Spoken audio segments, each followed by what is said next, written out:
Chinese খাবারের প্রতি অমোঘ ভক্তি রয়েছে সকল বাঙালির। অনেকেই দারুণ ঝাল খেতে পছন্দ করেন, তাদের জন্য এই ইন্দো চাইনিজ ফিউশন সস দারুণ হিট। ফ্রায়েড রাইস, নুডলসের পাশাপাশি মোমো, স্প্রিং রোলস, কাটলেটের সঙ্গেও এই সস দারুণ লাগে। শুকনো লঙ্কা, রসুন, আদা, পেঁয়াজ, সস, ভিনিগার এবং স্বল্প কিছু উপকরণের মাধ্যমে এই আকর্ষণীয় সসটি বাড়িতেই তৈরি করা সম্ভব খুব সহজেই। আসুন জেনে নেওয়া যাক কীভাবে তৈরি করবেন এই সস। বাড়িতে বসে বানালাম। সেটা প্রথমে শুকনা লঙ্কা 20-25টা নিয়েছি, নিয়ে ওটা গরম জল দিয়ে কিছুক্ষণ 10-15 মিনিট ভিজিয়ে রেখেছি।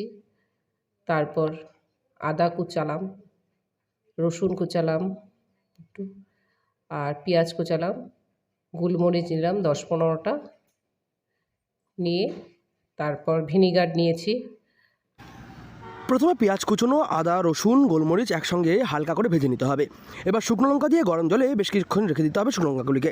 শুকনো লঙ্কাগুলি নরম হয়ে গেলে সেটার পেস্ট তৈরি করতে হবে খুব সহজেই। এবার সেই প্যানে তেল গরম করে তার মধ্যে শুকনো লঙ্কার পেস্ট দিয়ে এবং কিছুক্ষণ ধরে স্যাঁতে করতে হবে। তারপর ভেজে রাখা উপকরণগুলির মধ্যেও সেগুলিকে দিয়েও পেস্ট তৈরি করতে হবে এবং সেই পেস্ট একসাথে দিয়ে বেশ কিছুক্ষণ নাড়িয়ে নিতে হবে। তারপরেই 2 মিনিট বাদে আস্তে আস্তে তৈরি হয়ে আসবে উপকরণটি। সয়া সস নিয়েছি, নিয়ে তারপর ওটাকে শুকনো লঙ্কাটাকে মিক্সিতে পেস্ট করলাম। পেস্ট করার পরে কড়াইটাকে বসালাম, বসিয়ে ওই প্রথমে আদা কুচি আর রসুন কুচিটাকে,